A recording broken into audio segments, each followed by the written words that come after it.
Hey, what's up guys, welcome back to my channel. This is your girl Vay coming back at you with another video. So as you can tell by the title of the video, we are gonna pretty much take care of our big chop during quarantine. Most of our states are still in quarantine, and we all can't get to the salon the way we need to, especially those of us who have done the big chop. So I'm here just showing you guys something new that I'm trying. I did my big chop around, I did it twice. So I did it last year, and then again I did it earlier this year around like January, February.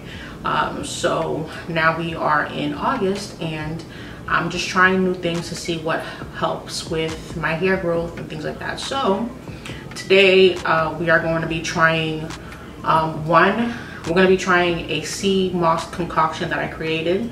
And if you don't know about Seamoss has 92 of the minerals that we need in our body, and so that's a big thing right now. So I decided to do a hair mask. You can use Seamoss any type of way you want, you know, for a facial, hair mask, on this, you know, on your skin, within food as well. Examples: smoothies, soups, teas, things like that. So for today we're going to be doing a hair mask, and like I said, it's something that I, you know, concocted, and I'm going to see how it works for me.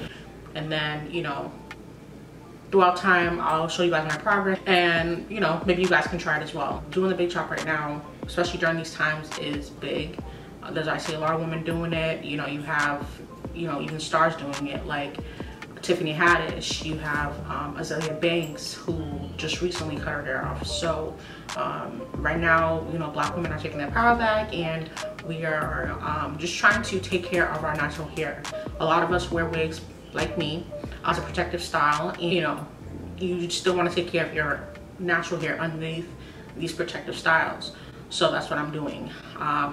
So yeah, let's get into it. I'm gonna post where I started from, and then you guys can see my progress. But like I said, I'm gonna go ahead and continue to show you guys, you know, where I'm at and how I'm doing and things like that, just so you guys can see what works, what doesn't work, and maybe you guys can try it. And if you do try it, let me know down below, or let me know some of the things that you're trying to do to take care of your big chop or take care of your natural hair underneath your protective style. So this is the natural me.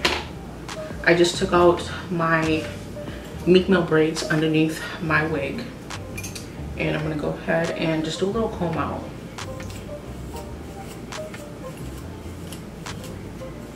I did wash my hair, I want to say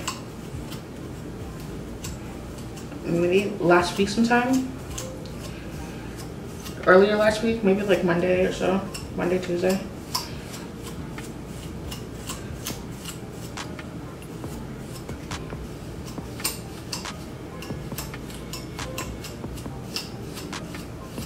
Remember when you were little and your mom used to comb your hair, and you know, they had no regard for your scalp? You see how I'm just combing through like this? This takes time to build up. Like, you just don't build up this you know, tolerance for the comb out, you know what I'm saying, the comb out phase of it all. So if you can relate, definitely comment down below. Let me know some horror stories of when your mom used to do your hair as a child.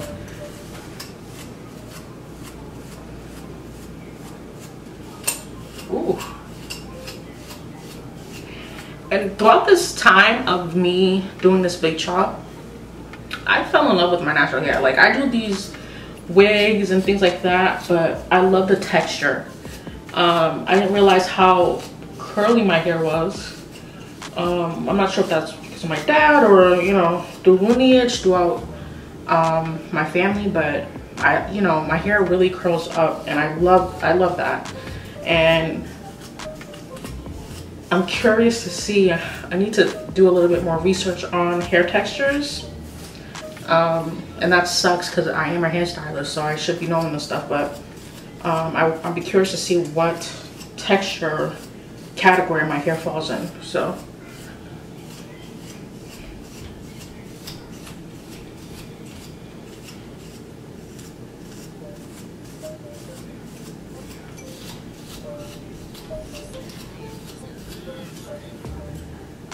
Yeah guys, this is the big chop. This is what my little fro looks like. I am really shocked though.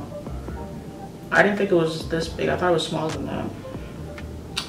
But yeah, let's get into it. It might look a little gross, but this is the concoction I made. And again, it's has a Seamoss base to that. There's oils in here. Prior to putting on that hair mask, I am gonna go ahead and use my white rice water. I did collect this after, you know, preparing my food. So yeah, we're gonna go ahead and put that rice water in there.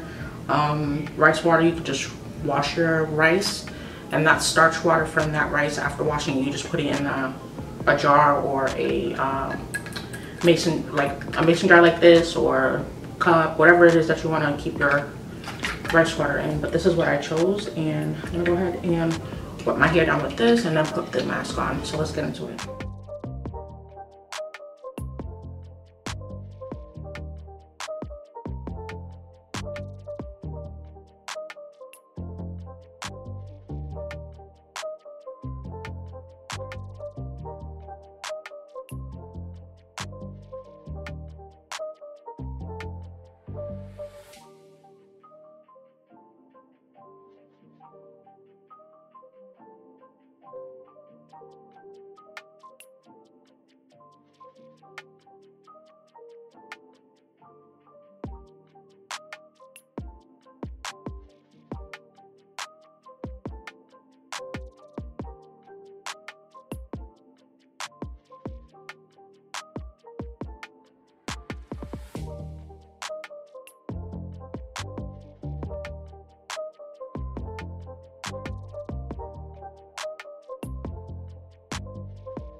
It's not a game, it's a rich thing.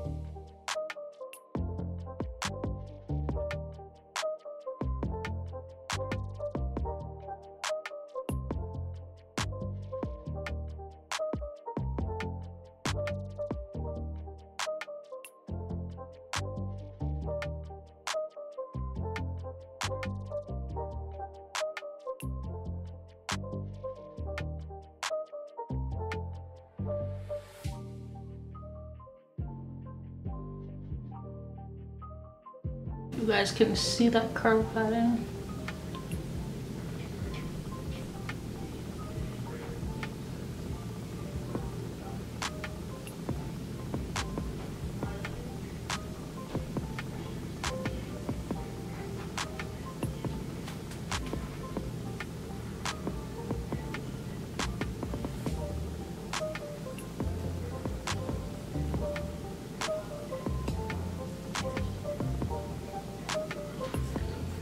So yeah, we're gonna let this sit in there for about 30 minutes, and then I'm gonna go ahead and wash it out and see where I'm at with it. So yeah, I'll be back in 30 minutes. All right guys, it's been 30 minutes, so we're gonna go ahead and wash this out. I did put a plastic bag over my head just to keep that heat in, trap that moisture. So like I said, we're gonna go ahead and wash this out, and I'll be right back. Oh, and by the way, the conditioner and shampoo I'm going to be using the same thing I always use all the time. It's the OGX shampoo, Argan oil and Moroccan oil, sorry. The OGX Argan and Moroccan oil shampoo. And then, as a conditioner to follow up with that, I'm gonna go ahead and, this is usually a deep conditioner, but I'm gonna go ahead and use it as a conditioner because it's the Crece Pelo deep conditioner mask. So yeah, let's go ahead and get this washed out. I'll be right back. So guys, this is what we're looking like after we washed and blow dried my hair. I think my hair's grown a lot. I'm not sure if you can tell I think my hair's growing a lot. I'm not sure if you can tell through the pictures I've shown you of past pictures I've took throughout my progress from when I first big chopped. Yeah, I think I've done pretty well. So what I did, some of the products I've used for moisturizing, I just did a little leave-in conditioner with the Aussie, and then went in with some Cantu shea butter moisturizing. And I'm gonna go ahead, prior to braiding, I'm gonna go ahead and put some coconut oil on my hair, and then I'm gonna go in with this concoction that I made and placed in this Do-Grow grease jar. So what I usually do is underneath my wigs, I just go ahead and make sure my hair is moisturized. Like I said, put my concoction in and just braid it down, and then place my wig on my head. If you'd like to see past ways of how I do the glueless method, I'm using Got2b or the bedhead spray. I think it's Hard Rock. Go ahead and look at past videos, and I'll also leave a link in the description box, and it should pop up somewhere here so that you guys can go ahead and watch that. But if you are thinking about doing the big chop, I'd highly suggest it, especially right now during these times when, you know, it is a trend. And you know, it's always good to start over. It's always good to start fresh, whether that be moving, whatever it is that you want to do. But a big chop is literally liberating. It makes you just feel more confident within yourself. And I never thought I'd be on camera showing, you know, my hair and how it looks and, you know, whatever the case is. But, you know, you gotta love yourself. You gotta love yourself through everything. So this is part of my process, and I hope you guys enjoyed this video. I will see you in the next one, and definitely hit the subscribe button down below. Let me know if you like this type of content. Let me know if you'd like to see more of my progress and, you know, where I'm at with this big chop. And let me know in the comment section down below also if you decided to big chop your hair, if you did big chop at any point, and what your progress was, and, you know, some of the regimens you did with. So some of the tips I can give you is definitely to make sure that your hair is moisturized. Definitely take some type of vitamins. I take prenatals. I am not pregnant, but I, you know, have a daughter, and you know, during pregnancy you do take prenatals, and for most women, you know, their hair grows. So I take prenatals as a vitamin, and drink a lot of water. I know your parents told you that, you know, throughout growing up, but water is definitely key. So drink a lot of water. Like I said, make sure your hair is moisturized. Do your research on your hair type, and, you know, what might work for your hair. Not everything's gonna work. So just be patient with yourself. Be patient with your hair. Don't get too frustrated or down on yourself on your hair growth progress, on your hair growth progress, because everybody's hair is different. My hair might grow faster than some people's hair might grow faster than mine, and it, you know, everybody's different, like I said. So do not get down on yourself. Just continue to find what works for you. This is what's been working for me. This is what I'm going to continue to do until I find something new, or if I want to switch it up a little bit. But yeah, so, you know, make some concoctions, do little things. I know there's a sulfur 8 concoction that people, you know, it's all over the internet. It's Pinterest and YouTube, and, you know, so I would say try that as well, you know, if you decide to. But yeah, so like I said, those are the key things, is just to take a daily vitamin, drink water, and moisturize your hair. Make sure your hair is moisturized, you know, throughout this process. I'm gonna go ahead and braid down my hair for my wig, and I will see you guys, like I said, in the next video. I do appreciate you guys for tuning in, and I hope you guys are being healthy and practicing safe distancing during this quarantine process. But I do appreciate you guys. I love you guys, and I'll see you guys in the next one. Bye.